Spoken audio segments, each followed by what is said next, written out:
ان کے پورے خاندان کو قتل کر دیا گیا تھا اور آپ کو جلا وطن کر کے قید کر دیا گیا تھا، اس لیے آپ نے یہ حالات جو ہیں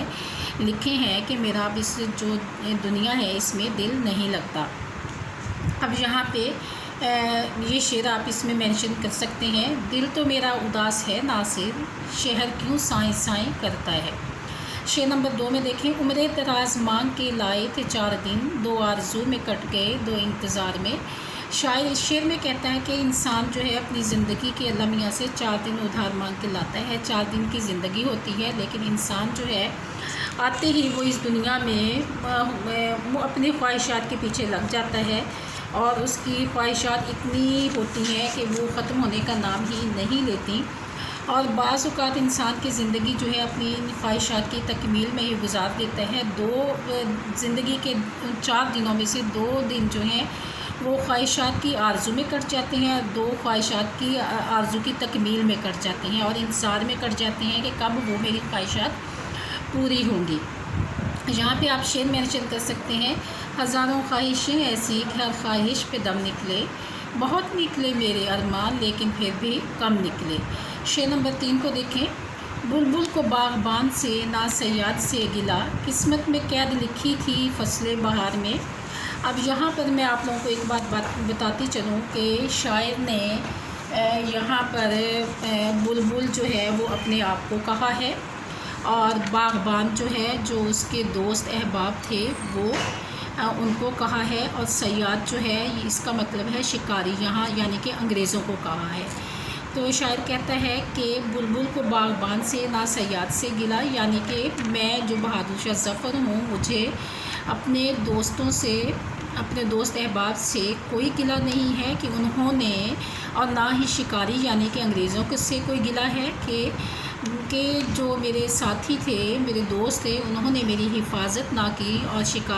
شکاری نے مجھے قید کر لیا۔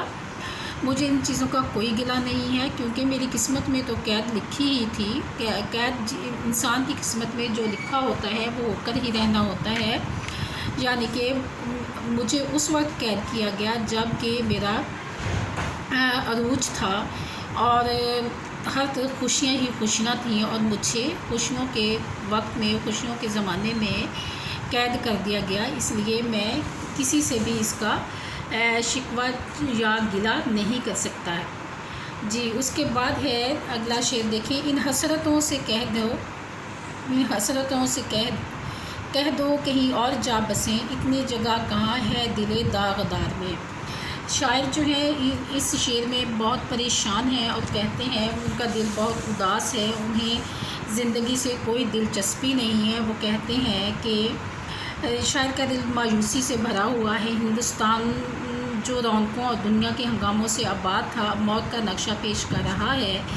بہادر شاہ ظفر کو مغلیہ عہد کا خوبصورت ماضی یاد آ رہا ہے، اور ماضی کی رنگینیاں اسے خون کے آنسو رلاتی ہیں، گزرے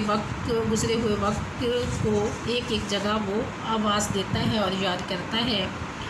شاعر کہتا ہے کہ ان حسرتوں اور خواہشوں سے کہہ دو جو کہ پوری نہیں ہوئی، کہیں اور جا کر بس جائیں، کسی اور انسان کے دل کا ٹھکانہ ڈھونڈ لیں، کیونکہ میرے دل میں اب اتنے غم ہے، اتنی تکلیفیں ہیں، اتنی ناکامیوں اور نامرادیوں سے میرا دل بھر چکا ہے کہ اب مجھے مزید کسی خواہش کا تمنا نہیں ہے۔ میرے دل داغدار یعنی کہ زخمی دل میں اب اتنی جگہ نہیں ہے کہ میں کسی اور خواہش کو جگہ دے سکوں۔ جی اگلا شعر دیکھیں، دن زندگی کے ختم ہوئے، شام ہو گئی، پھیلا کے پاؤں سوئیں گے کنجے مزار میں۔ یہاں پہ شاعر جو ہیں وہ اپنی زندگی سے بہت دکھی ہیں، بہت ہی دل برداشتہ ہو چکے ہیں، کیونکہ 1857 کی ناکام جنگ آزادی کے بعد انگریزوں نے بہادر شاہ ظفر کو قید کر دیا تھا اور رنگون بھیج دیا تھا۔ یہ اشعار انہوں نے قید تنہائی میں لکھے، جہاں وہ زندگی کے باقی دن پورے کر رہے تھے۔ بے بسی کی مجسمے تصویر نظر آتے ہیں، کوئی اور خیال اور تصور جو انہیں راحت پہنچا سکے۔ زندگی کی تمنائیں اور مسرت بخشنے والے تمام سامان ختم ہو گئے ہیں، صرف موت کا تصور باقی ہے۔ وہ کہتے ہیں کہ میری زندگی کے دن ختم ہونے والے ہیں اور شام میری زندگی کی شام ہو گئی ہے۔ کہتے ہیں کہ ان کا قید خانہ جو ہے، جس جگہ ان کو قید کیا گیا تھا، وہ اتنا چھوٹا تھا، اتنی چھوٹی جگہ تھی کہ وہ اپنے پاؤں جو ہے پھیلا کر وہ سو بھی لیٹ بھی نہیں سکتے تھے۔ تو وہ کہتے ہیں کہ شکر ہے میری زندگی کے دن جو ہے ختم ہونے والے ہیں اور اب میں کم از کم سکون کے ساتھ پاؤں پھیلا کے اپنی قبر میں سوؤں گا۔ جی آخری شعر جو ہے، کتنا ہے بد نصیب سفر دفن کے لیے، 2 گز زمین بھی نہ ملی کوئے یار میں۔ جی بیٹا یہ آخری شعر ہے غزل کا، اور یہ بھی مقطع ہے کیونکہ اس میں بھی شاعر نے اپنا ظفر جو ہے تخلص استعمال کیا ہے، اس لیے اس کو مقطع کہیں گے۔ تو اس شعر میں جو ہے شاعر جو ہیں وہ کہتے ہیں کہ میں کتنا بد نصیب ہوں کہ میں ہر انسان جو بھی کہیں ہوتا ہے، کسی دوسرے وطن جاتا ہے، اس کی یہ خواہش ہوتی ہے کہ جب وہ مرے تو کم از کم جو ہے اپنے ملک میں، اپنے وطن میں دفن ہو۔ تو شاعر کہتا ہے میں کتنا بد نصیب ہوں کہ میں ایک بادشاہ تھا جو کہ پورے برے صغیر پر حکومت کرتا تھا، اور ایسی بد نصیبی کی یہ کہانی ہے کہ اب مرنے کے بعد مجھے